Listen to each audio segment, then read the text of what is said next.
all these kids cry all the time. You know, Randy has had some therapy. Are they really going to write every single letter out? Like, it's so excruciating. It was soap poisoning.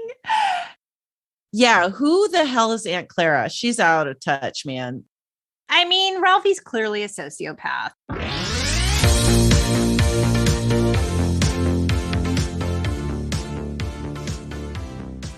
Hello, and welcome to the Untitled Gen X podcast, a podcast dedicated to the pop culture that raised us. I'm Lori, a writer and pop culture lover who's feeling the excitement of a kid on Christmas as I welcome the one and only Trish to discuss 1983's classic cringy comedy, A Christmas Story. But before we get into the fragile of it all, I'd like to tell you all about badass podcaster Trish the Dish. Trish was born in 1975 and traveled the world in her 20s. She was deeply enmeshed in the rave scene of the 90s. And from there, she committed herself to teaching French to underprivileged youth. She's now involved in making positive changes through higher education. She's the host of GenX Voice, a podcast dedicated to bridging generations and proving we're not all slackers and Karens. Welcome to the podcast, Trish. Thanks for having me, Lori. I'm so excited to be here. I love your podcast. I listen to it all the time. It's one of my go-to road trip podcasts. And instantly I have to listen to a Boys to Men album or Xanadu. So I'm fangirling so hard right now. Oh my gosh. Trish, I mean, we've known each other a while. I love your podcast, GenX Voice. In fact, Kate and I, my co-host from season 1, were on your podcast last April. Yes. If you guys haven't heard that episode, go check it out. It is titled 1988, Lilith Fair, and Ramones T-shirts. Check it out. It was super fun. Super fun. And I had such a blast talking to you both. And that episode is one of my top 10 most downloaded episodes, which isn't so bad after about, what is that, 50 some odd episodes. So that's amazing. Nice job. I'm so excited to hear it. It's a good listen. And so I have been wanting to have you on for a long time. And I asked you, Trish, I want to do something holiday. Christmas is upon us. What do you love from the holiday season? What bit of pop culture? And you said A Christmas Story. And I was like, oh, so classic. What is your history with the film? Oh my gosh. Okay. So this is the first film that I saw by myself. And as a Gen Xer, we are the last generation that were just dropped off at the mall, no matter how old we were. I was the same age as Ralphie. You were 9. I was so little. No, I was younger then. He was 9 in that movie. Okay, 9. That totally escaped me. I thought he was so much younger. So this was 1982, right? Or 83? 83. It came out in 83. So I was in 2nd grade. And you were alone at the movie theater. Yeah, I met up with some friends whose parents also dropped them off, but it was the first movie I saw in the theater by myself. And also, I loved Ralphie because Messy Marvin was my favorite commercial kid. I think my crush on people with blonde hair and blue eyes totally stems from Ralphie, 100%. So for those of you guys don't know, Peter Billingsley, who plays Ralphie in the film, he was a child actor. He was in a ton of commercials, including one for Hershey syrup, where he was coined as, did they actually call him Messy Marvin in the commercial? I have no idea. I just remember that was his name and he was making his Hershey's chocolate milk, which I don't know about you, but freaking lived off of as a kid, and Quick, obviously Strawberry Quick, but everyone had Hershey's chocolate syrup in the fridge. I don't know a single human that does now. I actually have it in my fridge because my kids love it. But Yay, Lori, keeping the traditions alive. Nice job. I can't believe you were 7, dropped off at a movie theater. That is the most Gen X thing ever. So crazy, right? No thoughts, no worries.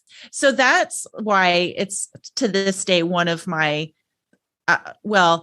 it's probably my favorite, but I have a close second with It's a Wonderful Life just because. Classic, iconic. Classic. Yeah. Yes. But this is my film. So this film, I mean, it was just so different from holiday films at the time. It was in the category that we call today cringy comedy. How did you feel about that as a kid? Like, how did that translate to you when you saw it? You just instantly loved it? Did you feel the cringe factor of it? What were your impressions? Well, it's a little hard to pinpoint exactly how I felt like 30 years ago or whatever it was. Right. No, tell me exactly how you felt, Trish. But if I just sit and breathe for a second, Lori, I can get there. No, but so I come from a pretty tumultuous childhood. So I pretty much instantly understood what was happening. Like, just, the screaming in the house, and there was a lot of chaos. Not your typical, rich kid family life. And also I saw the movie, of course, a billion times after and since. And I went to school in the Midwest from ages 10 to 12. And boy, just watching it again after having that kind of bit of my childhood, it resonated even more because there's so many iconic things that I'm sure we're going to get to that I 100% lived through myself. Oh, great. I remember as a kid seeing this film and laughing at it. I mean, there were just undeniable funny moments, the leg lamp and the pink bunny suit and just the tongue on the flagpole. But there were elements of the film that felt really uncomfortable to me. And I don't think I saw it in 83. I probably saw it a few years after that. Yeah. And now, all these years later, like, I see it for what it is. I'm a fan of irreverent comedy. I seek it out. So for that reason, I really do adore it now much more than I did probably when I was a kid. But I mean, let's be honest, Lori, what movie in the 80s wasn't cringy? The raunch factor in a lot of the older films cannot be denied. Cannot believe we watched that stuff. But so this movie really, there's so many things about it they did good by. Like, and I'm sure we'll get through all of those things where I'm like holding my breath, like, okay, they didn't go there. But then there's things that they do. And so It's still one of those movies where if you're going to watch it, there's things that aren't okay. Yeah. Let's dive in. There's just so much to talk about. It's too good. Let's do it, Lori.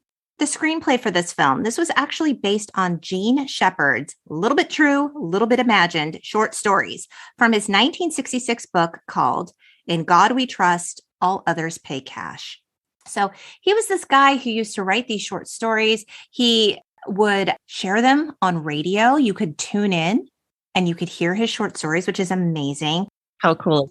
3 of the anecdotal short stories that the film is based on were actually published in Playboy magazine between 1964 and 1966.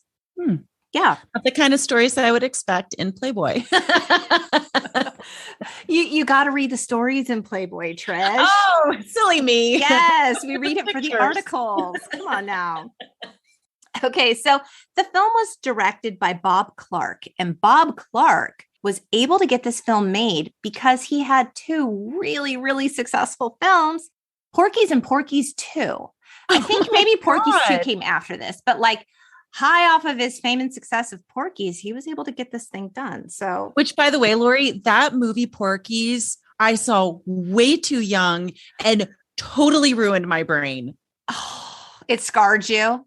Yeah, there's some things that I can't unsee in my little kid brain, and there's no way. Wow. You know what? I've never seen it. I'm very familiar with the poster of it. I know exactly what the poster looked like. It's worse than anything you can imagine. Really? So I cannot believe that this is the same guy because I know his name sounded familiar, but I was like, but I'm going to let Lori do all the research. So I'm excited to see all the things that you know. Crazy. So he actually wrote, directed, and produced both Porky's films. So it's not like he just directed it. Like, this is his brainchild. So the film, A Christmas Story, was released on November 18th, 1983. And it had modest success. It earned $2 million in the opening weekend. Now, the budget for the film was $3.3 million and gross worldwide box office as of today, $20.6 million.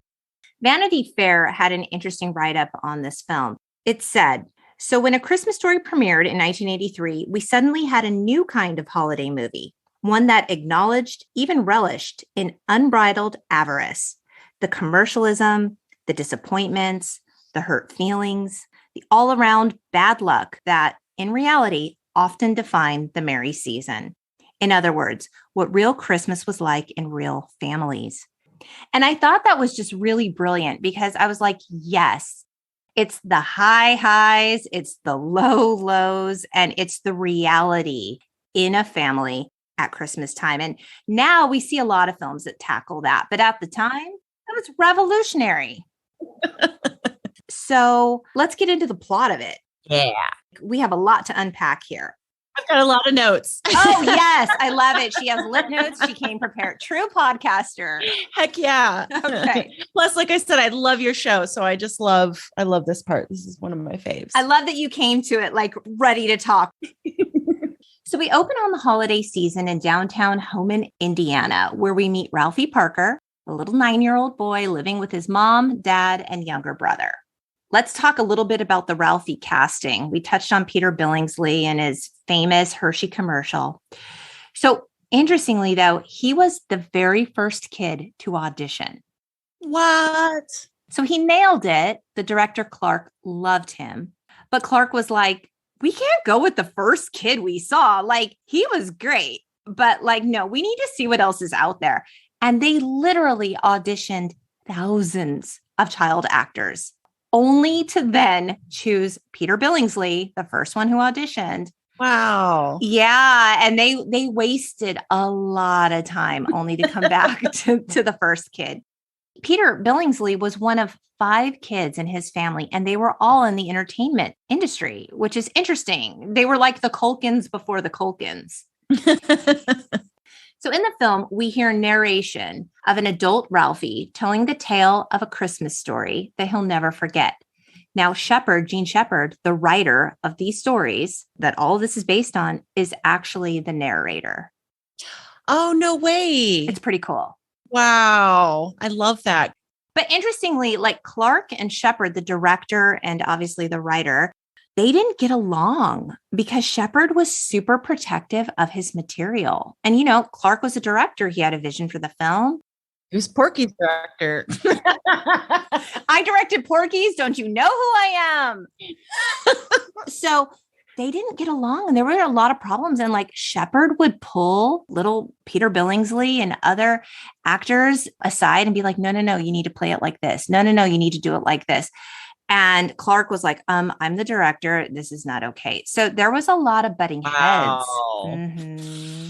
You always wonder that with writers and directors, like how much is authentic that's coming from the actual work. And I feel like I would be the same though as a writer. No, it is really hard. I've worked for a long time as a writer, and you write something, and even an editor, and I've been on that side too, as an editor, getting their hands on it and making their changes.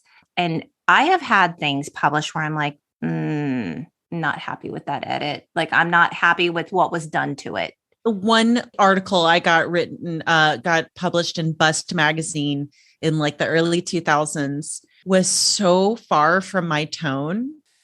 And I think I got like 50 or $100 for this little article. And I was like, yes, I'm going to be a writer. And like, what an awesome magazine to write for. I never submitted another article again because I was so traumatized by that process. It's hard. It's like once it leaves your hands, you know, especially once it's optioned into a film. Yeah. You don't have the say anymore. Yeah. Clark, he wrote Porky so he could direct Porky's however he wanted, you know, but it wasn't much of a collaborator. It sounds like either. So that's shitty too. Like, this is my film. Go away. Super hard. So, okay. The family is downtown. All the townspeople are gathered around the Christmas window display at Higbee's department store. And it's filled with all your motorized trains and dolls and robots. So this was like the advanced shit that all the kids wanted for Christmas. Super tech. Look.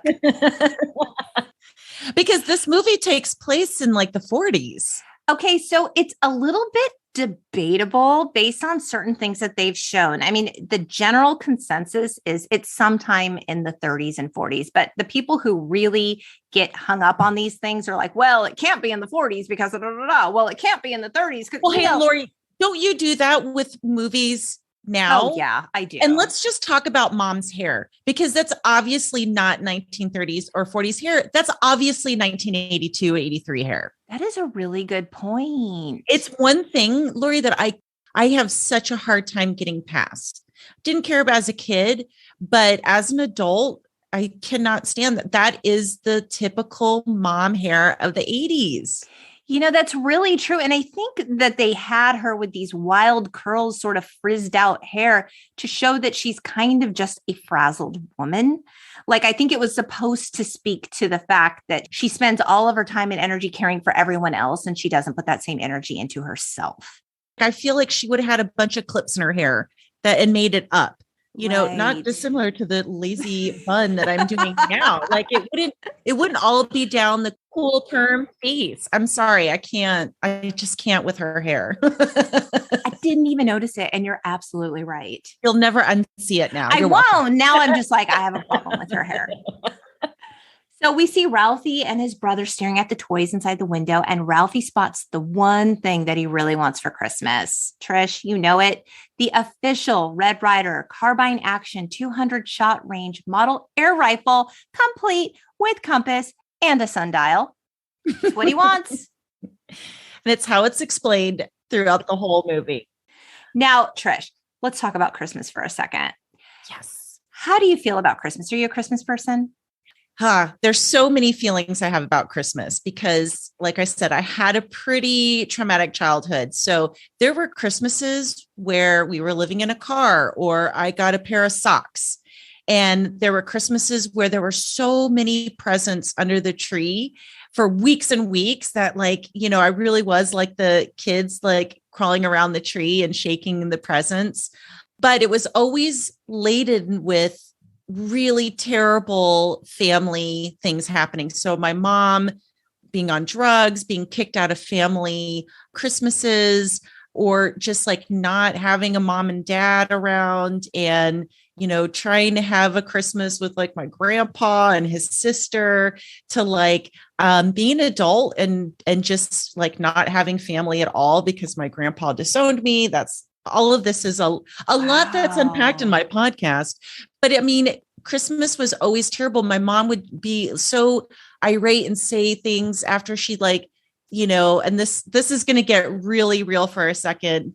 She beat the living shit out of me for like hours. And then she'd be like, God damn it, it's Christmas. And then, we had to I had to present myself as like, nothing's wrong here. And I hated my family, my extended family, because if we stayed with them and they knew she was doing that, no one ever stepped in to help. And so as an adult, I was like, okay, fuck Christmas. We're going to celebrate Trishmas because my birthday is December 16th. So I decided to like re-own that sort of holiday season. I love that. Yeah. And really was just like, you know, and sorry to Christians, but for me, it was never about Jesus because it was always so like traumatizing, right, even when we had good Christmases. And so it was like, I'm going to do Trishmas. I had these big parties. When I was older, I had like DJs playing and like, you know, we'd just do crazy things. And so the holiday season is really interesting because of my lack of sort of wanting to be with families. And you always get invited when you tell your sad story. Like I said, we're going to get really deep, but I'm doing it in such a light way because I'm so distant from that. But, you know, I have an aunt and uncle that I love more than anything. And in the last, I'd say 10 years, we've made a point to get together during the holidays. You know, they decorate their house all really pretty. They have like a little village, you know, and And so I decorate a little teeny bit, but as a single person that lives alone, like I don't usually, except for the one time, and I sent you a picture that I bought a real tree because I dated this guy who was like, oh my God, let's redefine Christmas for you after he heard that story. Oh, it's so complicated, the holiday season, right? Like even without all of the things that you just shared, I can't imagine as a kid trying to reconcile the most merry season where everyone's supposed to be so kind to each other and goodwill toward men, peace on earth, and all these things. And there's just utter chaos at home. Mm-hmm. And did you dare, because you had times where you lived in extreme poverty, and then you had times when you had, more than you could ask for and more, which is confusing in its own right.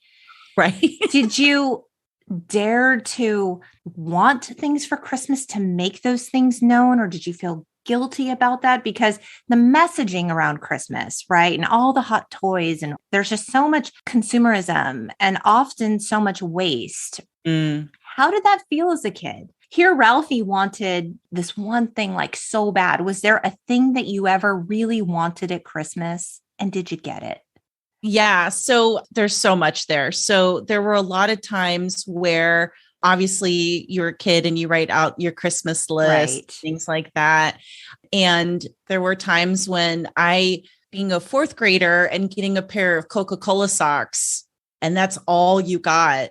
Wow. And you're at the school. And obviously, you talked about in your Clueless episode, how there's all those hierarchies. Absolutely. Kids, I mean, that shit was real in fourth grade in the 80s. So I had those times of like, really, could I possibly get the thing? To my mom was drunk on a toilet in a bar for my birthday and Christmas. And Jesus, Trish. Just like, yeah, and left home alone. But one Christmas, the best Christmas gift I ever got was in 1984, when 99.9% of Americans had Cabbage Patch Kids for Christmas.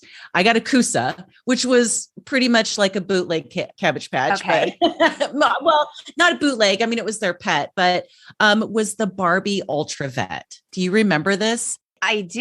And in fact, it's funny that you brought up Barbie, because the one thing I always wanted that I never got was the Barbie Dream House. I wanted it. I didn't get it. Got the Dream House? Yeah. Barbie and Cabbage Patch. Yeah. What about you? Like, do you have like a Ralphie present, or was it the Dream House? I also really wanted a basketball hoop. And my mom always tells a story. She's like, you used to go around all the time and say, I want a basketball hoop and a baby brother. She's like, these were the two things that you, like always want. She's like, I wasn't going to put a freaking basketball hoop on the house because I don't like the way they look. So there was that. And then my mom's like, I wasn't going to give you a baby brother. I ended up with a younger stepbrother. So I kind of got what I wanted. But yeah, I mean, I have to say, like, I tell the story on my Cabbage Patch episode that I did in season 1, how I was very late to the Cabbage Patch game. Right. I wanted one for a long time. I did not get one in Christmas. What was that? 83. So that was the same time this film came out. Yeah. So I get it, Ralphie. He schemes up this whole way of getting this toy. He is creative and he is resourceful. And I have mad respect for Ralphie here. He knows that asking for a BB gun probably won't go his way. And I mean, he goes so far as to put like ads for this BB gun in his mother's magazines and his father's newspaper. He's like, I'm going to get this to seep into your subconsciousness. This is just a little side note, though. When he goes into his parents' bedroom and there's the 2 twin beds, they don't even share a bed. I died.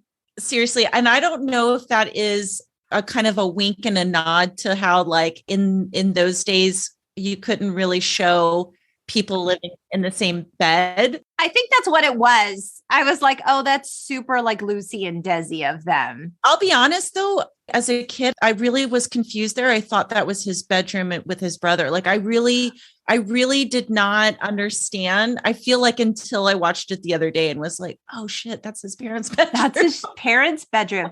And I was sort of like, man, that's kind of the way to go.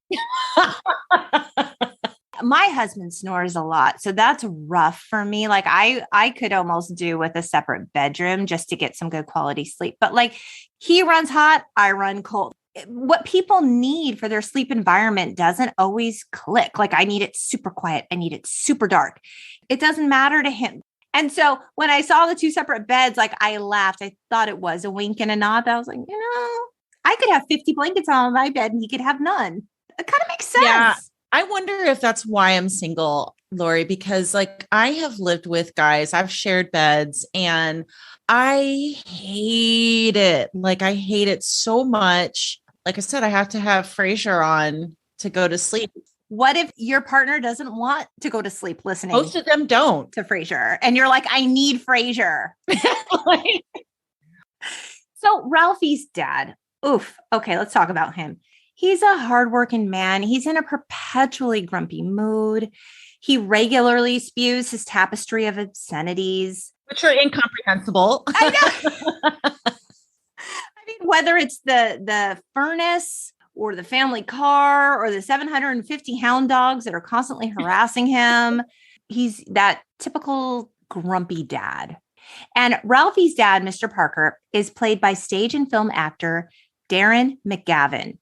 And I don't know if you know this, Trish, Jack Nicholson was actually offered the role. Wow, couldn't see that.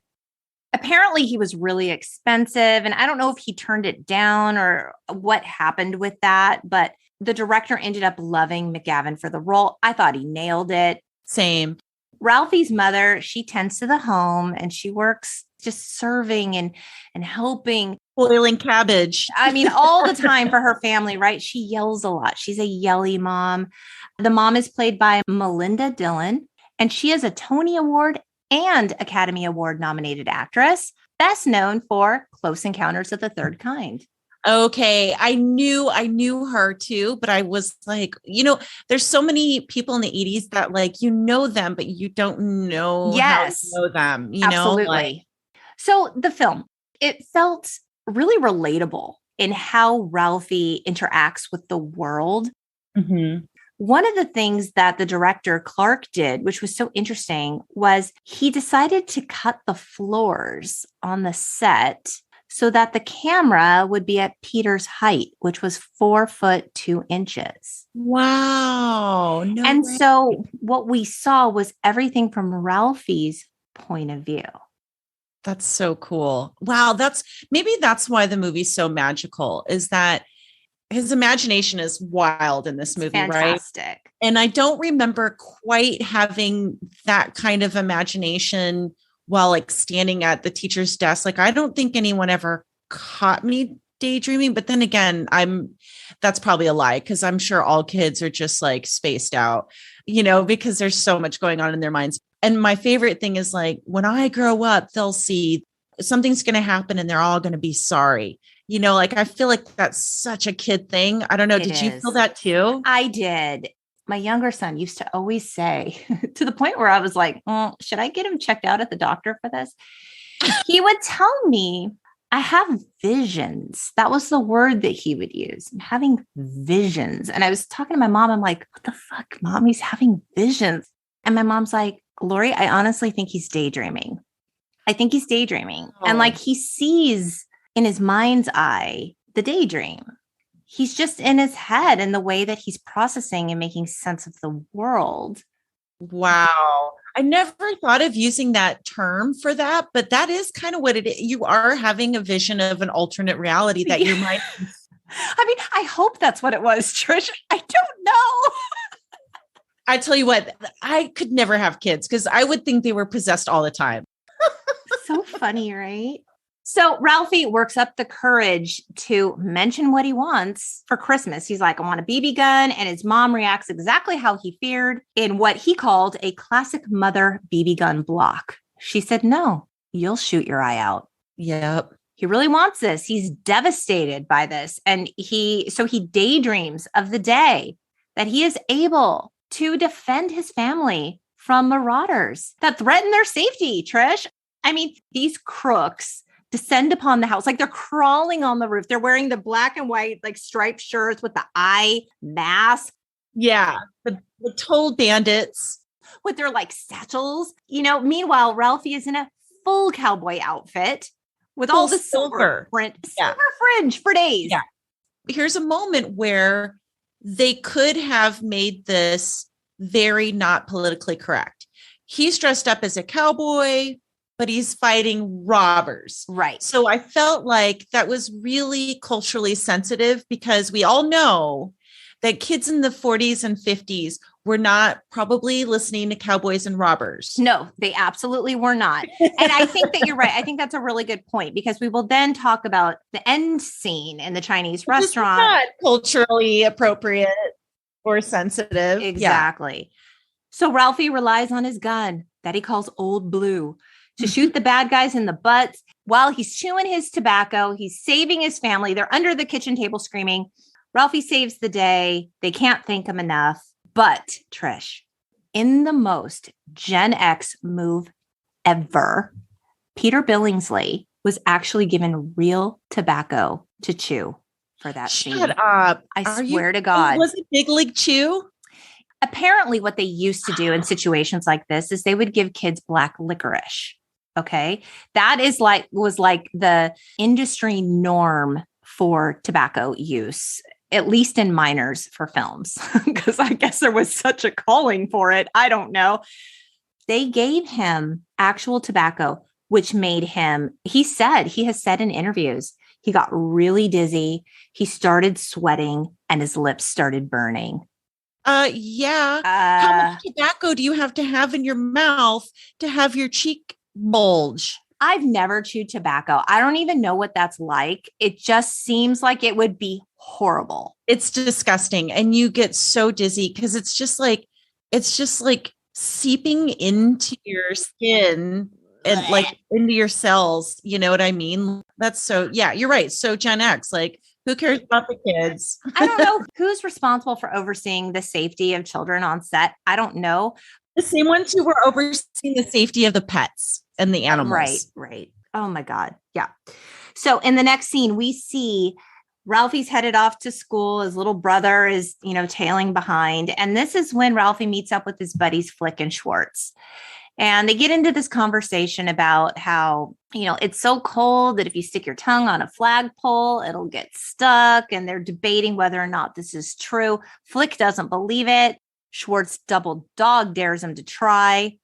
And so he does it. He triple dog. Oh, I'm sorry. You are correct. He totally bypassed. No, he does the double dog. But then they wait and they're all watching. And then he goes, I triple dog there. And you hear the narrator being like, the mother of all, like dares, like you have to do it now. Like his ego, his reputation is on the line. He has to do it. He has his pride to consider. Yes.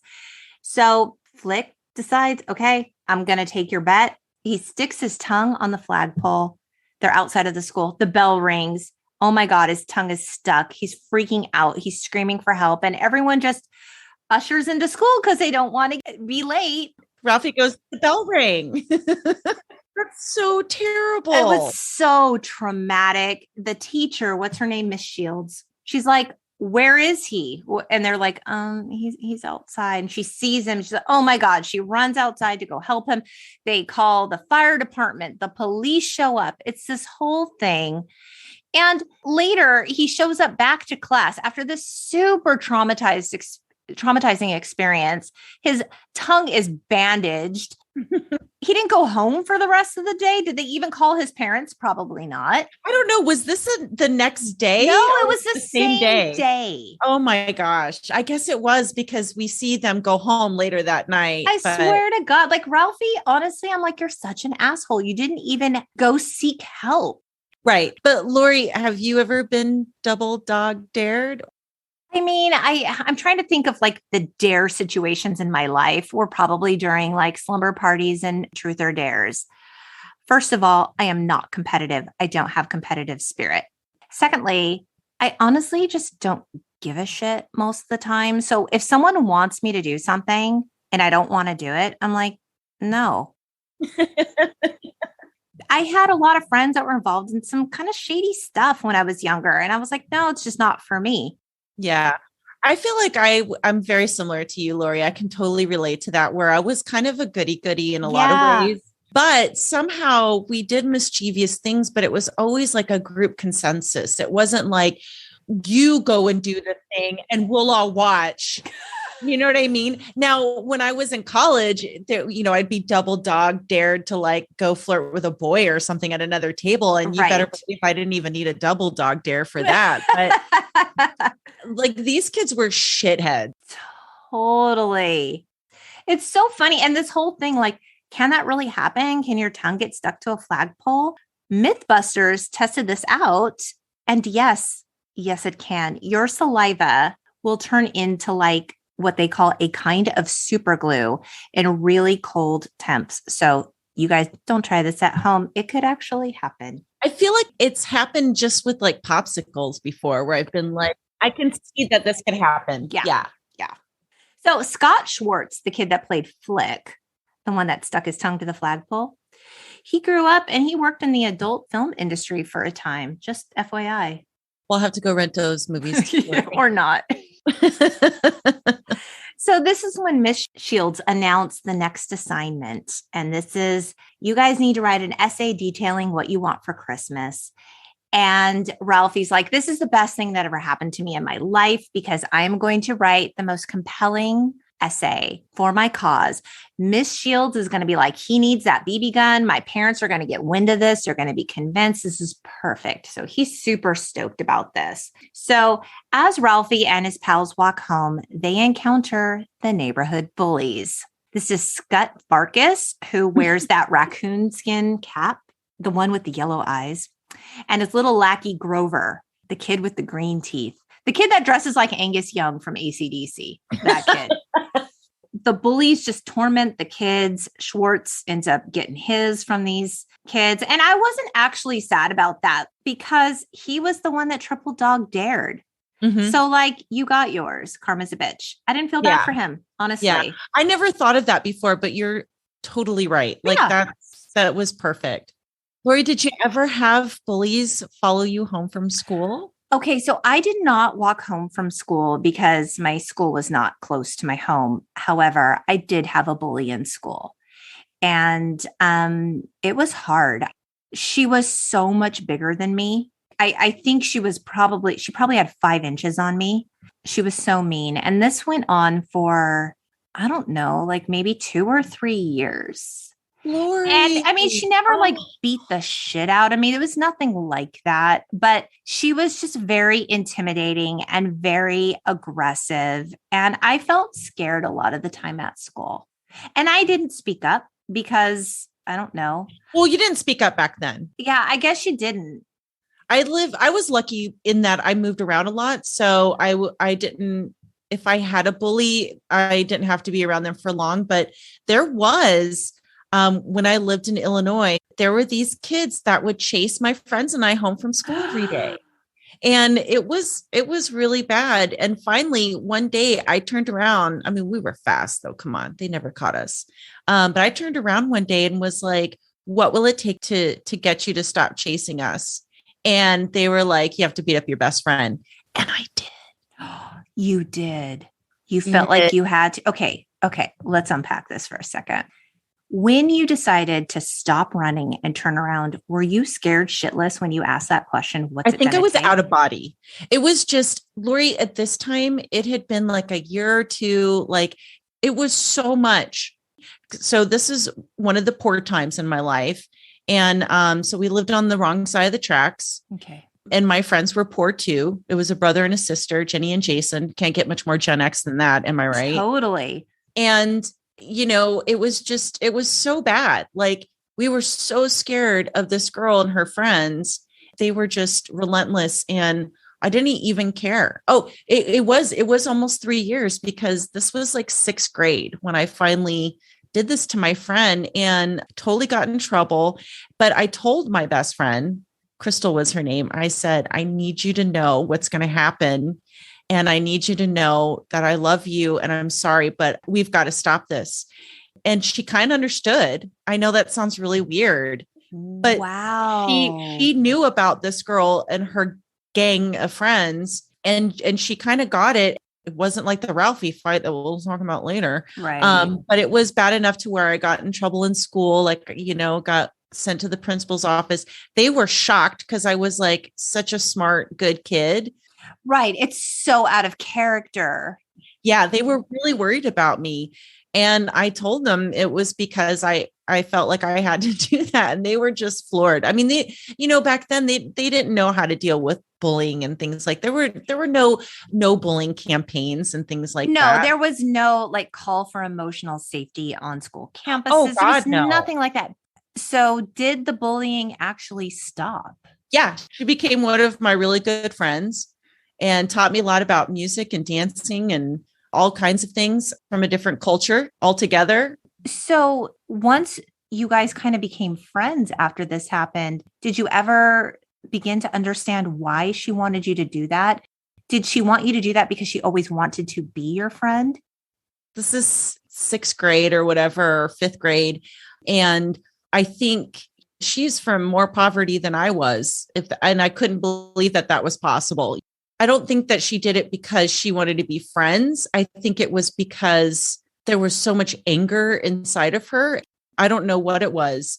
But I tell you what, like after that day, like I had a different feeling about the world after all of that. And wow, maybe that's why I have so much more of an affinity toward at-risk youth and things like that. Like I've never thought about that before, but I'm thinking about it now, looking back, thinking like that was actually a really pivotal time in my life. Oh, so interesting. What a wild story.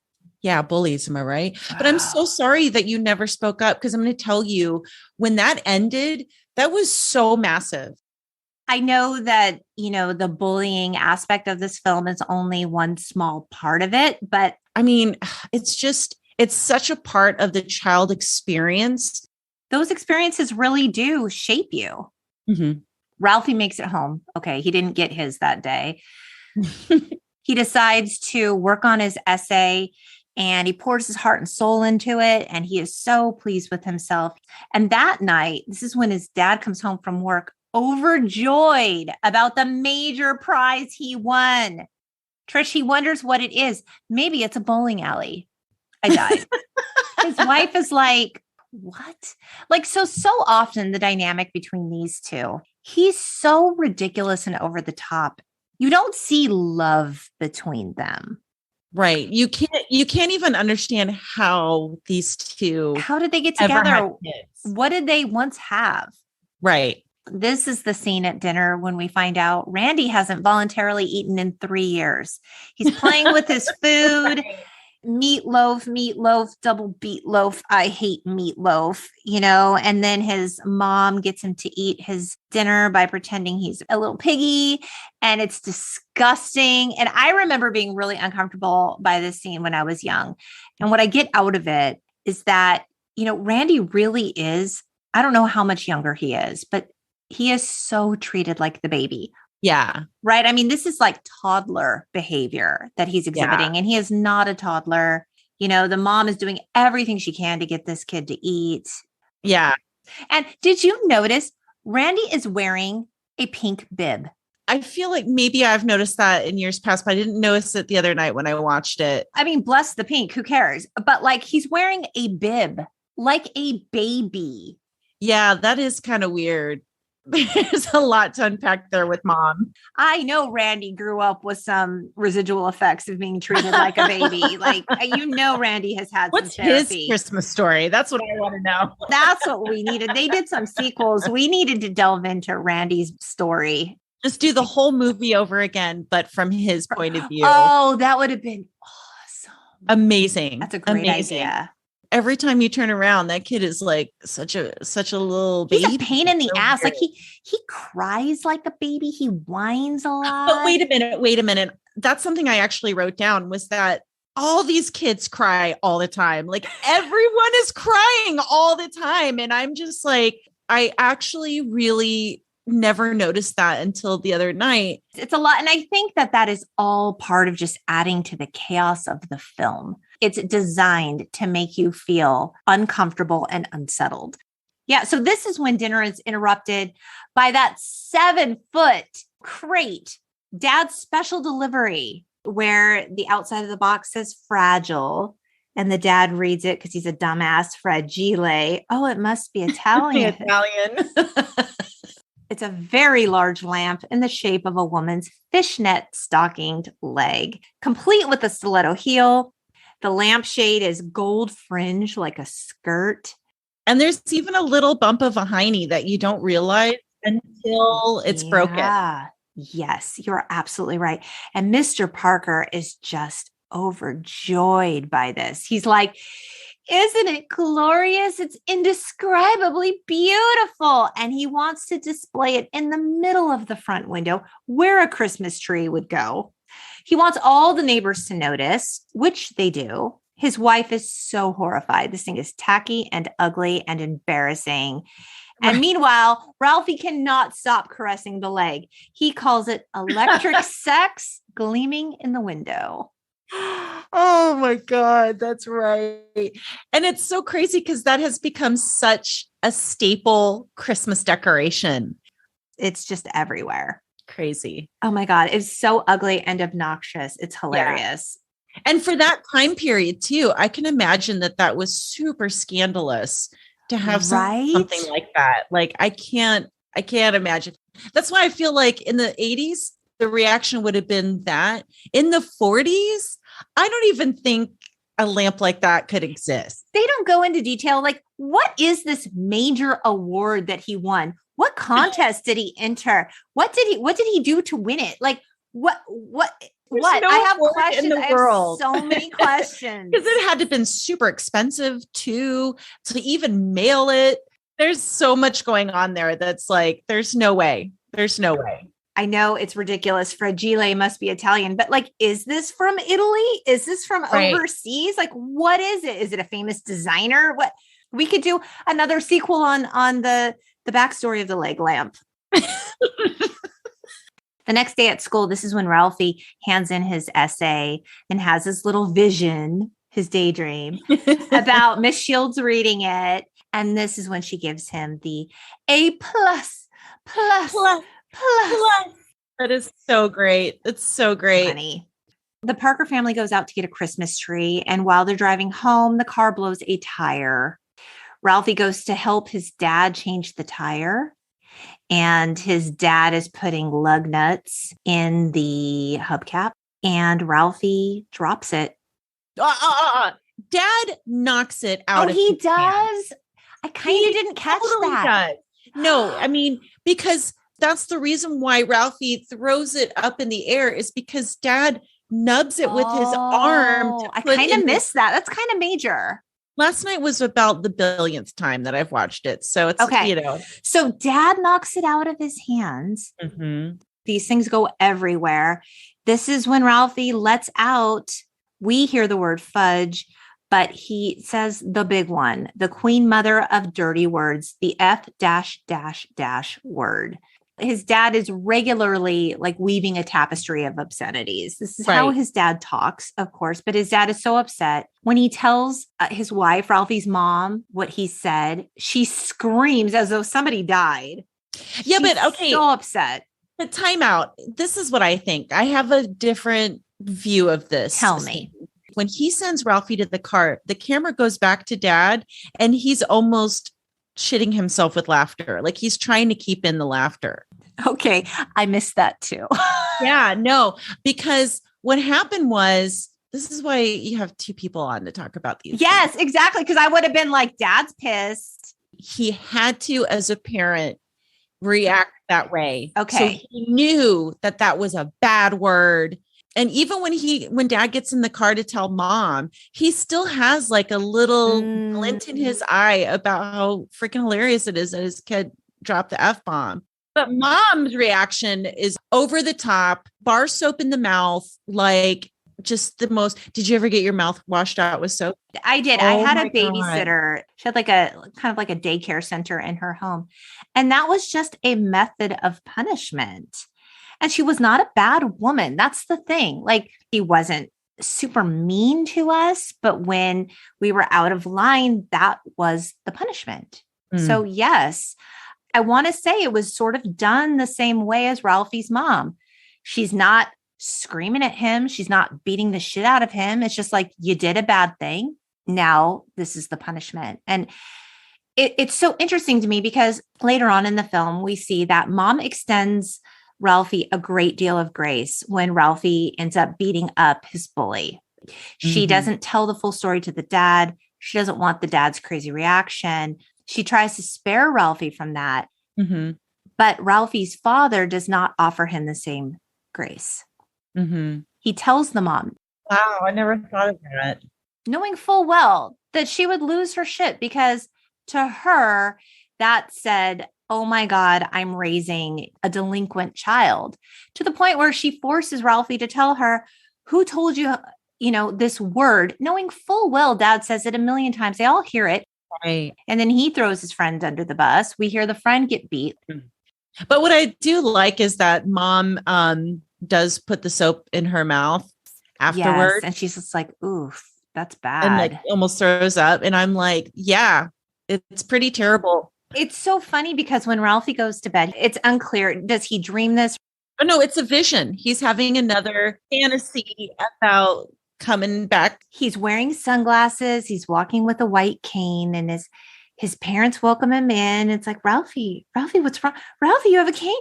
Ralphie, what was it? What did we do? I love the whole, what did we do? Yeah. Not what happened. And of course, the famous line that I still say today, it was soap poisoning.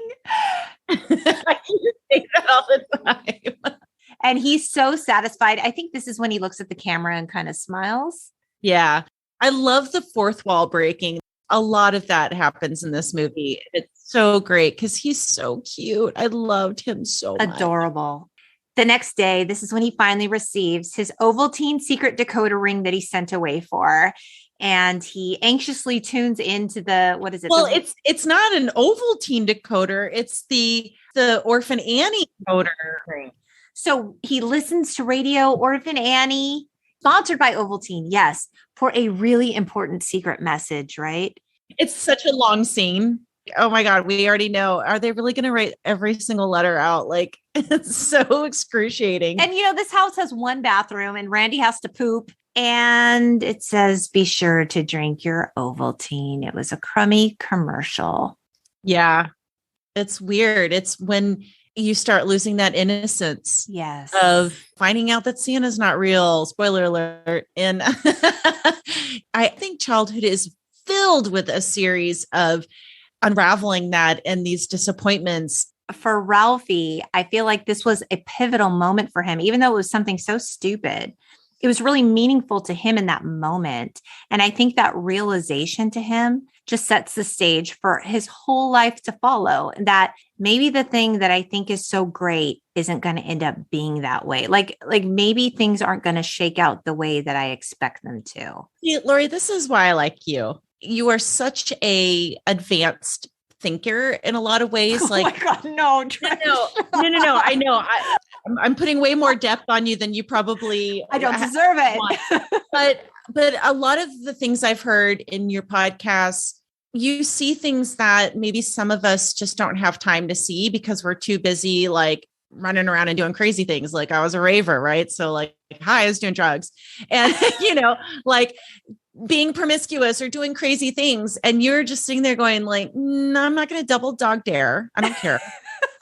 Because I can see that that's not going to be a good idea. And also I feel like you have a lot of this sort of sixth sense about these things that like, I would never have put that together watching this movie. Oh, and I you are love so that generous. You did. Thank you. Love that is super nice. Fangirling.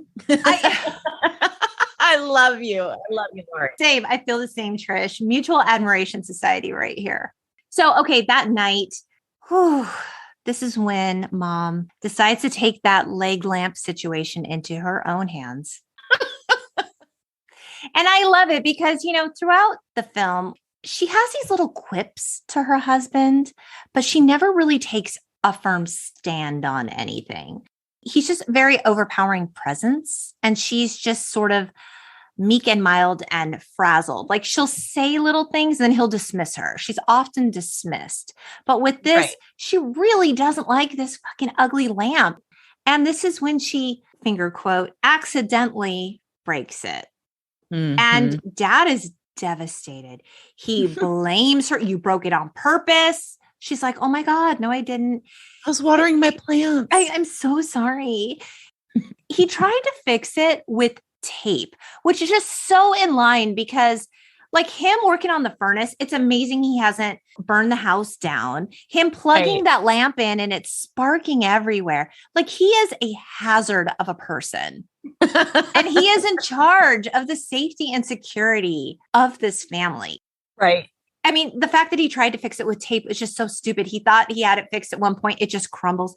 She finds this whole thing so funny. She's trying not to laugh. I love seeing her behind him laughing. It's and amazing. Sitting there watching the whole thing. Because she doesn't have to be. But I feel like she's doing that just because he's such an ass. I mean, he's so distraught by this, Trish, that he decides he has to give this lamp a proper burial in the backyard at night in the dead of winter. So weird. The next day at school, the essays are returned. Ralphie, his delight turns to sheer horror when he sees that C+ grade at the top of his paper with the words, "You'll shoot your eye out," scrolled across the page. That's all we got to say about that, guys. He is devastated. He is not having a good day. He's walking home and he gets hit in the eye with a snowball by Scut. And Ralphie just like, he sees red. He snaps. Loses his shit. Yes, little Ralphie Parker. He tackles him to the ground. He is on top of him. He is just repeatedly punching him in the face. A crowd of kids gather around. And the things that are coming out of his mouth. Bad words. You can't understand what he's saying. That's what I love about this. It's just sort of like that. That just shows like there's just so many bad words that kids can't really comprehend. Is that it just sounds like that. You know what I mean? Yeah. The glasses were on the snow. They were yeah. Okay. Randy picks them up. He's not such a baby. Look, he was able to pick up his brother's glasses. He was able to run home and go get his mother. We don't give Randy enough credit, justice for Randy, because he is not a little Christmas baby. Story, Randy's view. Yes, that's what we need. Thank you. Bob Clark, get on that. Yeah. So this is when his mother comes and literally pulls Ralphie off of Scut and escorts him home. He's crying. He's not a kid that beats up kids. I mean, Trish, you understand that. Yeah. He's so scared of his dad. Mm-hmm. And at dinner, Mom just casually mentions it. She offers him all the grace in the world. She downplays the situation. And Ralphie is relieved. So thank God for that. Mm. So this is when Ralphie realizes, if I am ever to get this BB gun, I need to ask Santa. So on Christmas Eve, the Parkers go to the department store. They drop Ralphie and Randy off like, oh, here's Santa. You guys go see Santa. We'll meet up with you. We have some last minute shopping to do, whatever. And the way they have Santa stationed in this department store, let's talk about this. So we talked about how the camera is designed to be from Ralphie's perspective. When we see Santa, he's like atop this like snowy mountain of sorts. And it looks as though Santa is nearly at the ceiling. So these kids have to go up these stairs to greet Santa. And then once they're done with Santa, they go down a slide. Dude, how fucked up is that whole thing? It's so stressful. Santa he's not a good guy. He doesn't want to be there. His elves are scary. Ugh. They kind of show them through like a fishbowl lens. So they look kind of like weird and contorted. Yeah. This is interesting. So Ralphie and Randy are in line behind that weird kid with goggles. Yeah. The kid that's like, I like Santa. I like the Wizard of Oz. And he just holds that stare and it's super uncomfortable. Yeah. That kid was just a local extra who showed up in these goggles. And Clark, the director, was like, this kid is weird. He's weird. We want to use him just the way he is. That was him. That was the kid. And Ralphie, good for him. He straight up tells him, like, leave me alone. Like, I'm thinking. Don't understand what's at stake. Yes. Like, I'm working on my elevator pitch. It's finally Ralphie's turn. He is so like scared shitless once he's there. He is intimidated by Santa and the elves. They're in his face, manhandling him. He blanks out. They're like, what do you want for Christmas? He like can't speak. It's all awkward. And then they shove him down the slide. And he realizes right as he's going down the slide, oh my God, no, I didn't ask for the BB gun. He stops himself on the slide, climbs back up, and he tells Santa, this is what I want. And Santa tells him, you'll shoot your eye out, kid. And Santa's boot goes directly to his face and pushes him down the slide. I mean, damn. Denied. Defeated. I mean, wow. Yeah. This is a fun bit of trivia. Ralphie says he wants the Red Ryder BB gun 28 times throughout this film. That's basically once every 3 minutes and 20 seconds. Whoa. It's crazy, right? Oh my gosh, that is crazy. So the next morning, it's Christmas morning. Ralphie and Randy rush downstairs. This is when Ralphie has to unwrap his gift from Aunt Clara. I guess she handmade the pink bunny suit. Are they jammies? Unclear. Mom thinks this is the most precious thing she's ever seen. She forces him to try it on. He's absolutely humiliated. I mean, I've never seen anything like that for a 9-year-old boy.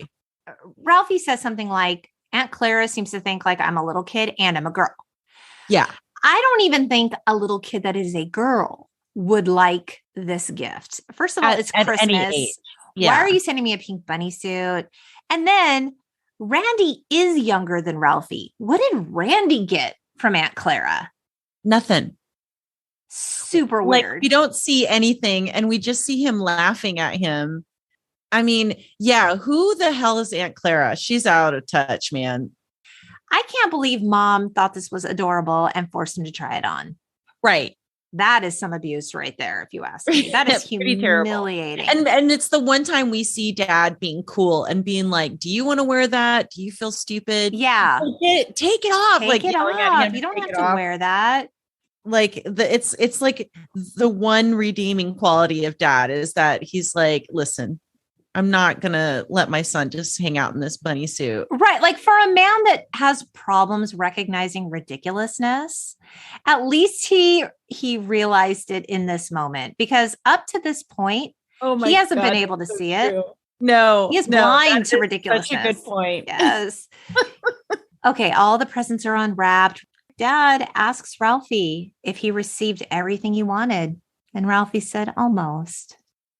And just then he points out a package hiding behind the desk and tells him to open it. Yeah, Mom didn't know anything about it. Surprise when she sees Dad went ahead and got this gun for him. Oh, I just gave it away. Cut. You know what? The movie came out a long time ago. If you guys don't know that Ralphie got his BB gun, you shouldn't be listening to this episode. And you had a long time to figure that out. So he's so excited. He asks if he can go out and use it. They tell him, yeah, go ahead. His mom's like, be careful. And, she's tending to Christmas dinner. She's busy. Oh, the turkey. The turkey that Dad can't seem to stay away from. The man is crazy for turkey. So Ralphie sets up his target, which is ridiculous because his target is like metal on a tree. Yeah. So he shoots the gun. The BB clearly ricochets right off of his metal target straight into his glasses, or it knocks the glasses off of his face.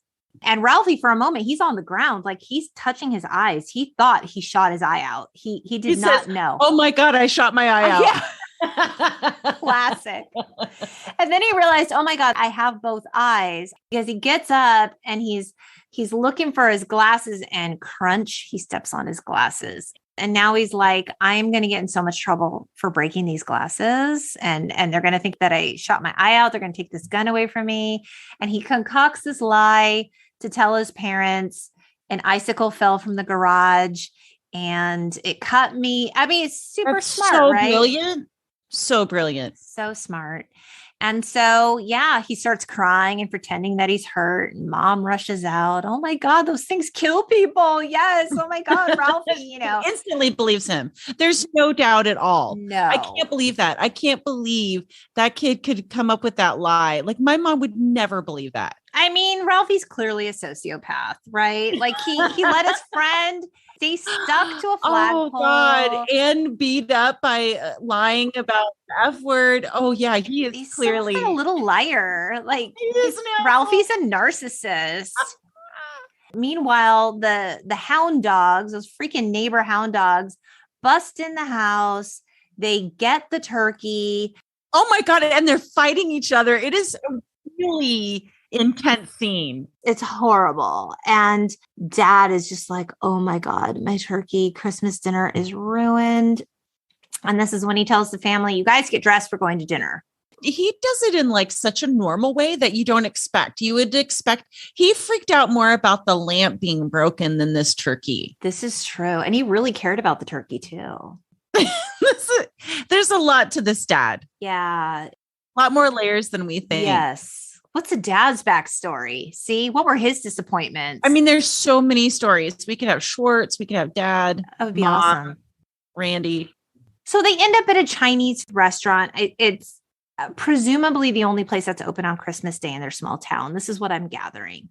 Well, and here's the thing is that Chinese and Asian restaurants in general are usually what is known for people who aren't Christian to be able to get food. Okay. So I've definitely had Asian food on Christmas Day because, like I said, I haven't always celebrated. I know a lot of my Jewish friends have. That's like a thing for them to do is go to Chinese for Christmas. So that's interesting. Yeah. So they're there.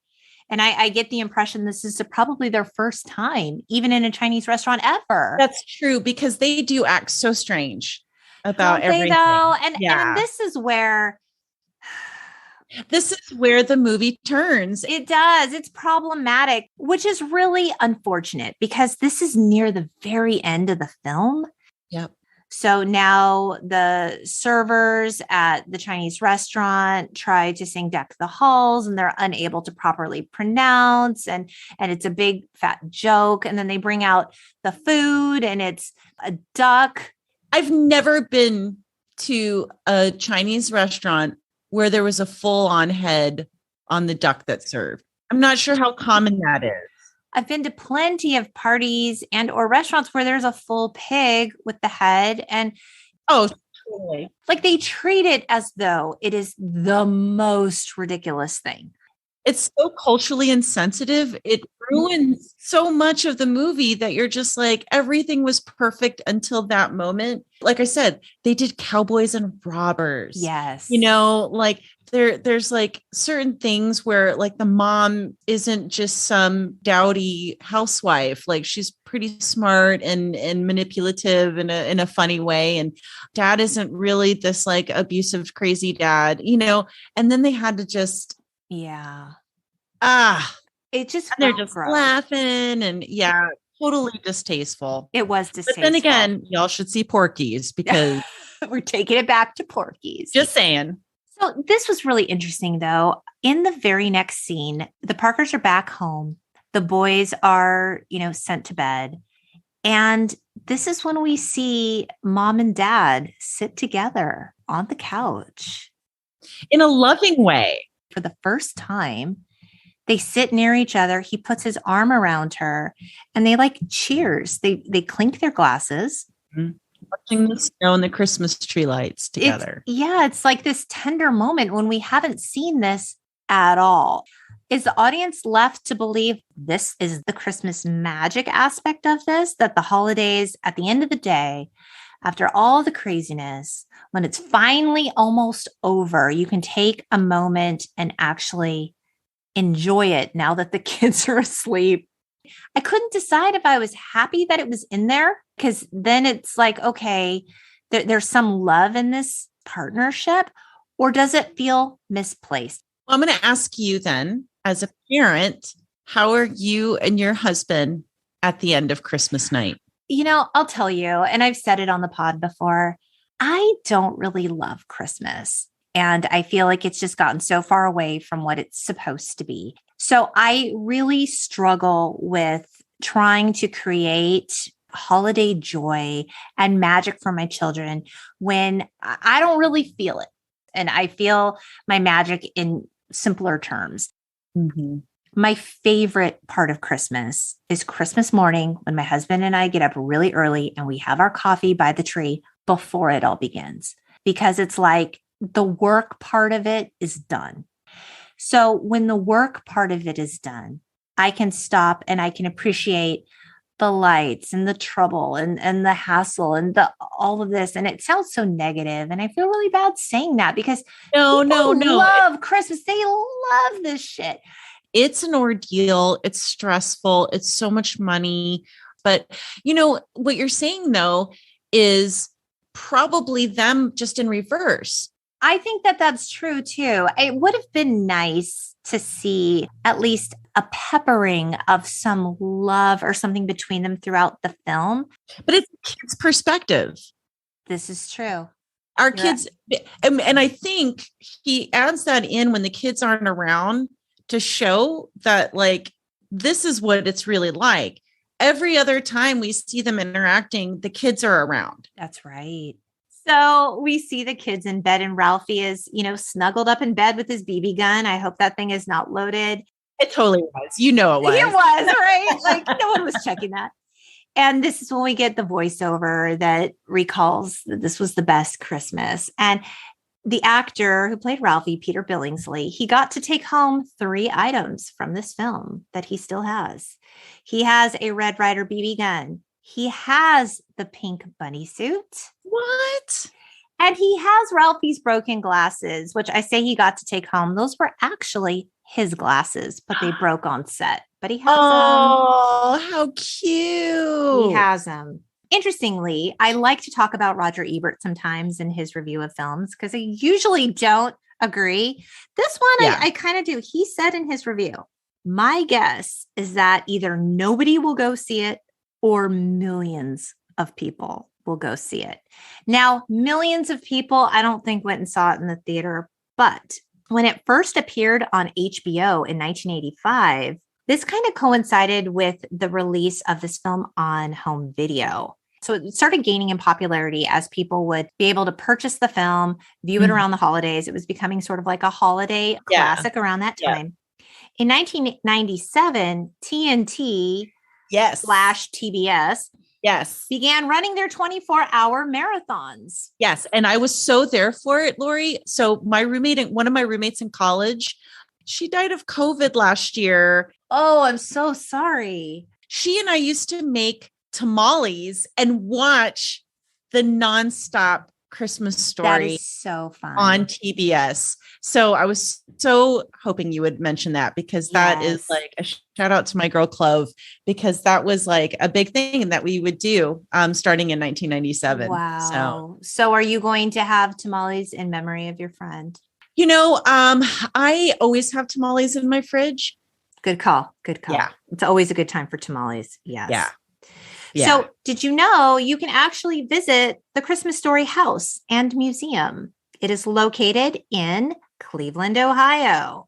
Oh, wow. So it was restored to its original film glory. Someone purchased it, restored it, made it into a place where you can actually stay overnight. There's a museum there full of, a bunch of memorabilia. And the price ranges from about $500 a night to $2,000 a night if you want to stay on Christmas Eve and Christmas Day. Yeah. Don't have that kind of disposable cash. The house is accessible if you want to see it and go through the museum. It's like $15 for general admission to check it out if you happen to be in Cleveland, Ohio. Seems kind of fun. I'd be into it. It seems like a fun place to go. It definitely wouldn't be a destination vacation at all. Okay, so there were some sequels to this. We talked about all the possible sequel scenarios. There was a 1988 made-for-TV movie called Ollie Hop Noodle's Haven of Bliss. And in it, Jerry O'Connell plays a 14-year-old Ralphie. What? Yeah. In 1994, a film came out called My Summer Story, AKA It Runs in the Family. And this is when Kieran Culkin plays Ralphie. Kieran Culkin of Succession and the Father of the Bride films and a bunch of other stuff. Yeah. Huh. And then in 2012, there was a direct-to-video, A Christmas Story 2, that picks up 5 years after the original film left off. And this is all about Ralphie trying to get his parents to get him a car. Oh, weak. We have better ideas. We have so many better ideas. I know. So many better ideas. In 2012, A Christmas Story, the musical, opened on Broadway. Oh, and in wow. 2013, it was nominated for 3 Tonys. Oh my gosh, so you need to put that on Disney Plus because I So would watch fun, that. right? Oh my gosh. Yeah. So Peter Billingsley said, I'm looking forward in my life. I'm pursuing new things. I don't want to run from it. He said, I never understood that, especially something that brings a lot of people a lot of joy. And by the way, it's not going anywhere. So you better get comfortable with it. You can't remove it from the culture, but he's not interested in like leaning in. In fact, he's a director and producer today. He has been involved with the Iron Man films, Wow. 4 Christmases, The Breakup, and he actually directed Couples Retreat, that film from a few years back. So he's behind the camera. He's successful. He works with Jon Favreau a lot. Wow. Gen X, and they're both Gen Xers. There you So go. that's pretty rad. And the Marvel universe is made up of lots of Gen Xers. So that's Fun. super rad. So Super rad fun. to know that he's doing that. Yeah. And I get it. I mean, it's what made him kind of famous and probably put some money in his bank. And then he didn't really do a lot after that and didn't really do a lot of acting in his life post A Christmas Story. He has right? a cameo in Elf. He's an elf. And that's Oh, a Jon wow. Favreau film. He has like a beard, I think, in it. Like he's wearing glasses. You wouldn't necessarily know it was him. I'm going to have to keep an eye out next. Yeah. I mean, because it's getting on elf season here. Yes. I love that. So Trish, I want to shift gears a little bit. I want to talk about you and I want to talk about your podcast. You started your podcast, Gen X Voice, in August 2020. Yes, Lori. That's correct. Okay. So the inspiration behind this podcast, you wanted to bring people together because of the huge division that you noticed between generations and the worldview that people had. It was like there was no sort of common ground to be seen between the generations. And so can you tell me a little bit about what that was like for you, taking that first step? And did you have any podcasting experience when you started? So, I mean, it kind of was always something I wanted to do because I, as a teacher, I had millennials that would have these conversations and I'd be like, yeah, we're affected by that too. My generation's affected by student debt. My generation thinks about the environment. But when we were all at home because of COVID last year, and things were so political. I mean, you had the George Floyd and Breonna Taylor things happening and the Black Lives Matter protests. And all I could see on social media were the young people being social activists and the older people being very Trump supportive. And there really didn't seem to be any middle ground. And there really didn't seem to be any conversation between the two of them. It was like loving Trump meant hating Black people and loving Black Lives Matter meant being un-American. I mean, it was just insane and it was unraveling so quickly. I don't know if you remember, but I remember. It was ruining family relationships. It was ruining out of relationships. Yeah. And French and being like, if your family member voted Trump and put us where we are today, then they need to be excommunicated from your family. And I was like, I love my aunt and uncle. My childhood has been tumultuous. To have them in my life has been to have people who believe in me and don't see a drug abused mom in my, in my aura. So important. Yeah. That relationship is so valuable. But guess what? They voted Trump. Mm-hmm. But I wasn't going to cut them out. And so I thought what I could do instead was have conversations. So I started the podcast to see if people talking and listening to each other could maybe shift some ideas. And what's so neat, Lori, is that I've actually had boomer friends of mine and even my aunt say things like, wow, that episode where your friends are parents of a transgender child totally shifted my perception of being transgender and what that's all about. And I mean, even if one person hears and thinks differently because of an episode or because of a guest I've had, then I have done everything I wanted to. And I know it's not a lot, and I know it's not everything that you could do in the world, but it's something I feel like I'm seeing actual change from what I'm doing. Whereas like teaching at an at-risk school, like you don't really see that what happens after. What's so amazing about your podcast too is it is a safe space for people of other generations, other worldviews to come together to tell their story, and people trust in you, Trish.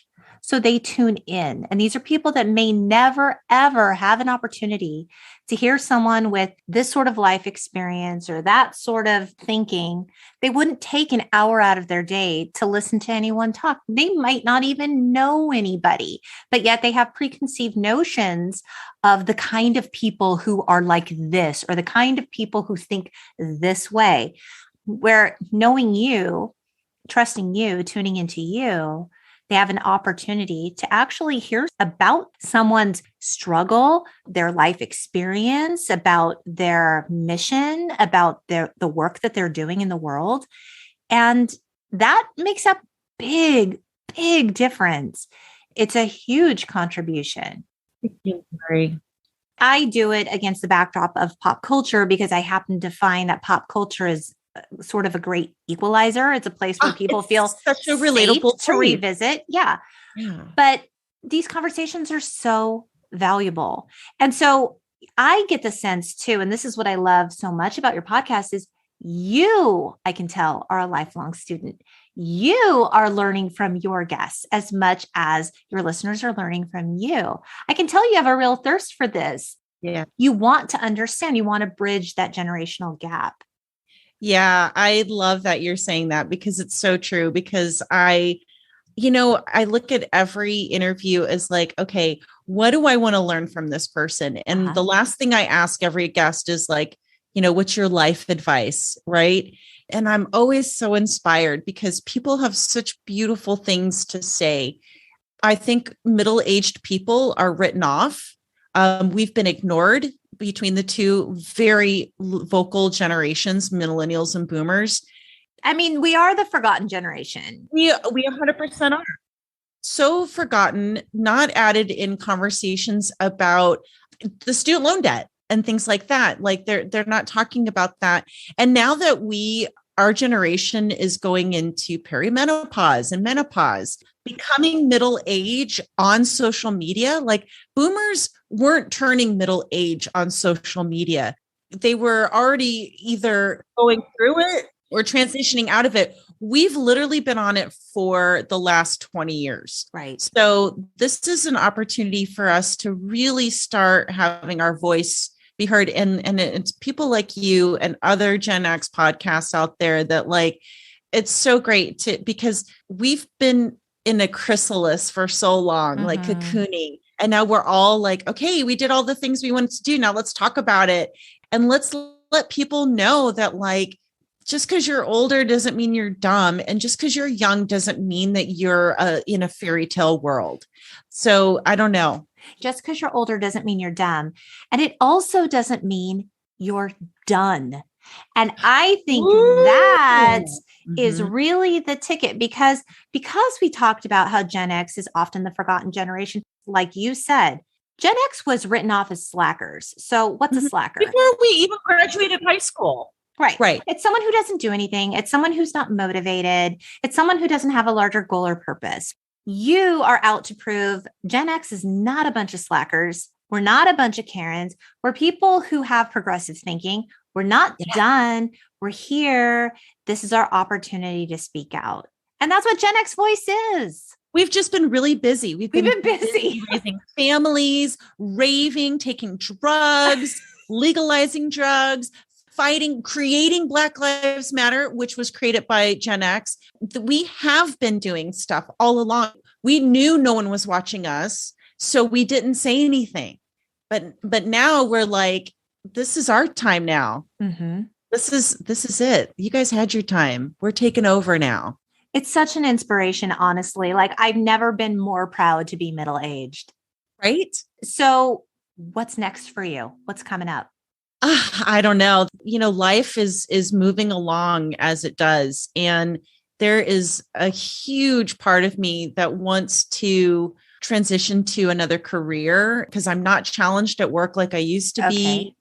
And I don't feel like I'm using the passion and the resources that I have inside of me. I want to tap back into that. I want a job that makes the world a better place, but I don't know. I don't know what that looks like. I really do feel like this is going to be a transition year. So we'll have to see. We'll have to see what happens. Oh, that's exciting. I might be publishing a book.